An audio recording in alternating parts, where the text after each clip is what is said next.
they began to pull the Archbishop's body from the bed, his skin had already stuck to the silk sheets. Dark spots on his back cracked open, and at the slightest movement, a thick yellow liquid with black streaks oozed out of the cracks. All this was accompanied by a smell that caused even those who served in morgues and hospital slaughterhouses to faint. But they could not give up. By order of the Council of Cathedrals, Bishop Gauthier de Roy had to remain within the confines of the cathedral until the completion of all ceremonies of reconciliation with God. For 3 days, no one dared to openly describe his condition, neither doctors, nor servants, nor priests. The old archdeacon, sitting at the door of the bedroom, clutched his rosary beads and repeated, "This is punishment. This is a sign." When the dying archbishop began to mumble incoherent words about devils under his pillow, the archdeacon ordered all the mirrors in the house to be covered with wax and the gold to be removed from the icons. At the 4th hour of the same day, according to the recollections of the cellarer, something dark gray and viscous, like a rotten mass from inside the skull, flowed from the bishop's right ear. Half a century later, the anatomist Arnaud de Ponthieu would write in his treatise, "It is possible that this was the decomposition of brain matter due to internal decay and the cessation of blood flow." Servants recorded that his eyes did not close even in sleep, and his breathing became increasingly ragged, with a wheezing sound, as if his lungs were filling with pus. On the morning of the 2nd day, one of the doctors attempted to perform bloodletting, but, in his own words, the veins did not open, and the cut flesh bubbled as if it were boiling from within. Those present noted that there was a constant rustling sound in the chambers. At first they thought it was mice. Later, it became clear that worms were crawling in the cracks in the floor. They climbed up the legs of the bed, the curtains, and the upholstery of the throne in the chapel. One of the younger novices claimed to have seen one of the worms fall out of the archbishop's mouth, and that it could not be crushed underfoot. It seemed to crumble to dust. A priest who was allowed to hear his confession later reported in a secret letter to Bishop Lansky, "My heart sank. He raved about a red-hot sky that would descend on Cathedral Square and burn everything alive. He asked not to pray for him, because they already have him by the tongue. I felt that death here was not ordinary." The guards restricted access to his private quarters. An order was issued. No one could enter without the written permission of the head of the cathedral. 2 armed men stood guard at the doors. The smell of rotten eggs, burnt hair, and, according to witnesses, something that polluted the air like the plague came from the keyhole. Rumors spread throughout the palace that the archbishop had been poisoned. The poison was said to be an incense, foot ointment, or wine sent by the Bishop of Bavaria. The Secretary of the Spiritual Chancellery confirmed that Archbishop Gauthier had not left the cathedral in the last 4 months, but had taken a daily decoction whose composition was known only to one pharmacist. That pharmacist was later found hanged. According to the official version, suicide. But servants claimed that his face was contorted with fear and his tongue had been torn out. On the evening of the 2nd day, the archbishop began to swell. His abdominal cavity swelled so much that the skin cracked without external influence. One of the servants who was present when fluid began to flow from the archbishop's groin lost consciousness and subsequently left the church forever. He later wrote, "I can no longer serve God after seeing one of his chosen ones bleeding black rot and unable even to cry out. He just moved his fingers as if trying to scratch out his own flesh." By the 3rd day, it was clear that the body would not survive. The skin on his face was peeling off in layers, the blood from his nostrils turned green, and his tongue was cracked and dry. Funeral services were being prepared in the neighboring tower. The problem was that the bishop was still breathing. The servants did not dare even whisper about death until they received confirmation from the doctor, and the doctor, locked in his office, wrote, "I cannot determine whether he is alive. His heart is barely beating, and his pulse cannot be felt. The body is rotting, but the brain brain is showing signs of life. He is moving his lips. I ask that you postpone the removal for at least a day." That morning, the sky over Cambrai darkened. A storm began. Lightning struck the spire of the cathedral, knocking down the cross, which fell onto the roof of the monastery school. Rumors began to spread among the people that the Archbishop had died in sin, that God refused to accept his soul, and therefore his body could not finish decomposing. Death was not officially declared for another day, but by that time, the entire first floor of the residence had already been closed and sealed. The windows were boarded up. The stairs were cleaned with vinegar. 3 servants fell ill with an unknown fever. 1 died the next day. The Bishop of Narbonne left immediately, citing heavy air. The department archivist recorded in his report, when he was finally carried out, the stretcher left black marks. The linen stuck to the body, the skull seemed soft, and there were marks on the floor, as if someone had crushed a ripe melon. That night, after the body was carried out, the servants complained of headaches, nosebleeds, and strange noises coming from the basement. One of the cooks fled before morning prayers, and later told people in a neighboring village that he had seen a piece of cloth with a wet stain fall from the balcony of the Archbishop's chambers and move. One of the junior canons volunteered to examine the remains, but fainted when he opened the box containing the communion vessels. The smell of rotten flesh wafted out, and the cover of the chalice was covered with a black film. It was decided not to touch it. On the same day, local leaders, abbots, and trusted members of the royal curia began to gather. The farewell ceremony was cancelled. The Bishop of Rouen, who arrived late in the evening, demanded that the body be opened, but it was too late. The Archbishop was hastily sealed in a tin coffin, smeared with turpentine, and taken from the cathedral in secret, without a church escort. Meanwhile, a struggle was going on within the walls of the cathedral. Gauthier de Roux was not just a spiritual leader. He held power over the cathedral's treasury, disposed of its lands, had influence at the royal court through his wife's relatives and his nephew, and was a secret supporter of the expulsion of all Protestants from the north. According to reports, a month before his illness, he had convened a secret council, at which he ordered the preparation of a decree persecuting all those who professed the new faith. The text was ready, the signatures forged, but the document disappeared. It was searched for among the papers of the deceased, but to no avail. One of the young deacons claimed that he saw the bishop's chamberlain carrying out a bundle of documents before his death and burning them in the fireplace while weeping. But the chamberlain disappeared a day later and was never found. Medical records, which were only made available years later, stated, "The liver is swollen, the blood vessels are rotten, and the lower abdomen is covered with ulcers. The mouth is full of foam, the lips are cracked and covered with a film. The skin darkens with each passing hour, as if the blood is turning to mud." One of the doctors suggested internal poisoning, another suggested witchcraft. A third committed suicide, leaving a note. "He spoke to me with the voice of my mother, who died many years ago." The servants who were allowed into the chambers after his death were isolated. Some were paid to leave the city. Rumors that the Archbishop is cursed spread to the market. Old market women whispered that he was suffering for mocking a disfigured saint as a child, whose portrait hung in his private chapel. Children began drawing skulls on the doors of the cathedral. On the second day after his death, a message written in chalk was found on a stone wall. "Heaven does not forget." The sky continued to darken. The storm raged for 3 days. Rain washed away the walls, and the roof of the sacristy leaked.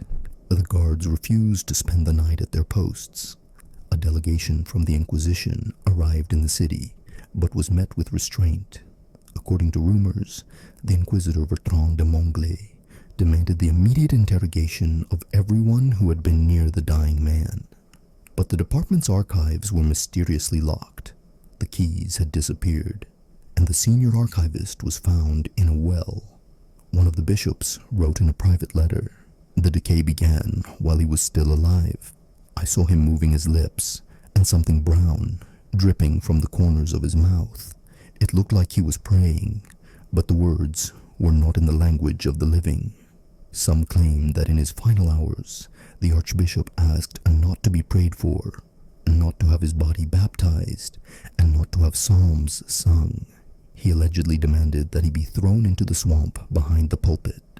Attempts were made to refute these words, but later 2 junior priests confirmed that they had heard him say, "Let the worms take my flesh. I am not worthy of the light." The official cause of death was never made public. The body was taken away at night, accompanied by only 2 horsemen. The funeral service was held in private. No bells tolled in his honor. A week later, as noted in the chronicles, the spire of the cathedral tower suddenly collapsed. 3 people were killed. The locals said, "He's taking everything with him." It rained for 8 days straight. After the collapse of the cathedral spire, an emergency spiritual council was convened. It was headed by the eldest abbot of Saint-Léonard, who arrived from Lille with 24 monks dressed in black and wearing hoods even during prayer. They spent 3 nights in prayer and silence, allowing no one to approach them. On the 4th morning, the abbot declared, "This is punishment." He was not elected by the church, but by greed, and he ordered the coat of arms of the late Archbishop to be removed from the pulpit. The decision caused a schism. Those who had praised Bishop Gautier the day before now renounced him. Documents were hastily rewritten in the diocesan office, and the former notaries were expelled. The minutes of the meetings held over the past months disappeared. Even the name on the tombstone carved in the altar niche was changed. Instead of blessed memory, only died was carved.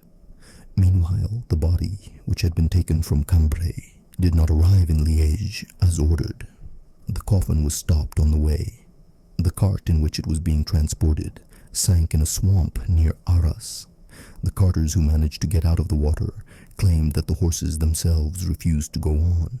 They fell down, wheezed, and went mad. One ran away, another died of fever. The coffin did not sink. It remained lying in the middle of the marsh, surrounded by black water. On the 3rd day, it was taken by monks from a local monastery, but when they broke the seals to make sure the remains were intact, one of them screamed. There was no human inside. As recorded in the protocol of the watch of the Abbey of Saint Bruno, the body was a black mass from which shreds of skin hung. The skull was broken, the tongue fell out of the mouth, swollen to the size of a fist. The eyes were swollen but remained open. The abdomen was so distended that the lid of the coffin was pushed out. There were ulcers on the wrists. Inside were worms. They moved as if they had just been born. These lines were included in the church investigation, but were later removed and burned. The eldest of the monks of Saint Bruno was executed as a blasphemer. Meanwhile, rumors of infection began to spread in Cambrai. 2 servants who carried the Archbishop's clothes died in agony. Their skin was covered with spots, their tongues swelled, and blood flowed from their ears and noses. Servants began to leave the cathedral en masse. Guards were already on duty wearing masks with bags of lavender under their noses. On the orders of the councillors, the cathedral began to be sprayed with vinegar and resin. Herbs and fat were burned in the dungeons. On the 5th day, a child disappeared from the city. He was found near the Archbishop's former garden. He was lying face down in the mud, his eyes gouged out, his body covered in sores. Locals whispered that the Archbishop had come for him. One of the priests was caught burning his own clothes in the backyard, saying, "He touched me." He was locked in a basement. 2 days later, he died, shouting, "He's risen again. He's walking through the fog." The situation got out of control. Night services were banned in Cambrai. Orders were issued to close chapels. Pilgrimages were prohibited. But despite their fear, people came to the pulpit. Some kissed the walls, others threw bones, hair, and dirty rags as a sign of repentance or disgust. Some tried to steal pieces of fabric left over from the Archbishop's clothes. One was caught with a piece of his cassock and executed in the square. But the next morning, the piece was back at the door of the pulpit. The report of the captain of the city guard said, "A rumor spread among the locals that if you spend the night near the pulpit, you can hear a voice. It sounds like a creak on wood, like saliva dripping into a bowl. It calls out names." One of the clockmakers got up in the middle of the night, went to the pulpit, and did not return. His body was found under the eaves with his joints twisted. He was looking at the sky and smiling. A new representative was sent by the Inquisition. He conducted interrogations, but soon left the city, citing eye disease and fear of losing his mind. His report contained only one sentence: "Remain in ignorance." The last letter of the late Archbishop, found under the throne of the main altar, contained no words of repentance, but a request not to hold a mass for his repose. The letter was written with a trembling hand, with drops of yellowish mucus on the parchment. Analysis later revealed traces of pus and blood of animal origin. On the evening of the 7th day after his death, a cross appeared in the cathedral. No one had placed it there. It stood by the altar without support, as if it had grown into the stone. There was no crucifix on it, only dark marks resembling fingernails and abrasions. People did not approach it. On the 8th day, the sun disappeared. On the 9th day, the sky turned black. First, the stars disappeared. Then the morning grew dark. By noon, a crimson cloud hung over Cambrai, thick as condensed tar. The birds were silent. The watering place at the mouth of the mark became bitter, as if vinegar had been mixed into it. Horses refused to drink. Women in labor began to lose their children. They whispered, "He hasn't left. He's just changed his appearance." The canons, in fear, locked themselves in the western tower and refused to conduct services. 2 disappeared. They were last seen at the foot of the ruined spire. In their place were charred gloves and shoes, as if the bodies had evaporated. The oldest of the bell ringers climbed up to the bell tower and threw himself down. On the pieces of his body, they found a tattoo with the symbol of the Archbishop's seal burned into his stomach. The papal nuncio, who arrived late from Rome, tried to demand that the coffin be opened. The local monks refused. The next day, his body was carried out of the hotel. His face was eaten away, his eyes had popped out, and his tongue was tied with black thread. The archive report on the establishment of new security rules at the bishop's court stated, "In the opinion of the majority, the Archbishop was not dead on the day he was placed in the coffin. We do not rule out his physical death, but we categorically reject his spiritual demise." On the 12th day, the chapter meeting decided to nail the pulpit shut, seal the doors, and declare the diocese closed until it is cleansed of the consequences of sacrilege. The guards walled up the entrances, but at dawn on the 14th day, the gates were opened again, not by humans. No one knew how it happened. The locks were not broken, but unscrewed from the inside. There were no signs of a struggle. Inside, however, they found the decomposed remains of 2 chaplains. One was sitting at the organ, the other lying on the altar. Their faces were distorted, saliva had frozen on their chins, their hair had turned gray. After that, even those who considered themselves loyal to the end began to leave Cambrai. Merchants stopped deliveries. Neighboring dioceses renounced their involvement. At official meetings, Gautier's name was removed from documents. His coat of arms was erased from seals and replaced with a black cross. But some priests secretly continued to hold prayers for his soul that had not found a resting place. A month later, the body was found again. The coffin, previously buried in the basement of the monastery, somehow ended up in the chapel of St. Stanislaus in Bruges. The local abbot claimed that he had not given any orders, but the monks said that they had seen black horsemen deliver the coffin at night without entering through the gate and disappear into the walls. When it was opened, the body had not been embalmed. It was soft, as if he were still alive. It did not smell of death, but of dampness, mud, and swamp. His fingers were clenched, his nails had grown long, and there were teeth marks on his tongue. It seemed as if he had tried to swallow his own flesh. The church declared it the last lie of the dead. The coffin was burned in a closed ceremony. The ashes were mixed with salt and honey and buried at midnight in a field. But since then, nothing has grown in that place. Cows would not go near it. People stuttered after sleeping. The consequences were deeper. Within a month, the Diocese of Cambrai was disbanded. 3 separate bishoprics were formed, each with a new coat of arms and no mention of the past. The Inquisition carried out a purge. 12 priests, 3 bishops, and several notaries were arrested. 7 disappeared. The rest were declared possessed. In a treatise entitled On the Decay of the Will, written 100 years later, a professor at the Sorbonne wrote, Archbishop Gautier was not so much a man as a knot of all the vices of the age. He embodied the rot that lurked beneath the sacred vestments. His body decomposed faster than the flesh of a commoner, but that was because the decomposition had begun long before his death. A phrase has been preserved from oral tradition. When the sky darkens over the cathedral, look for the one who is still alive, but already decaying. People avoided Cambrai for a long time. Even centuries later, pilgrims bypassed the pulpit. Its roof had collapsed, the windows had darkened, and black spots covered the walls. No one settled nearby.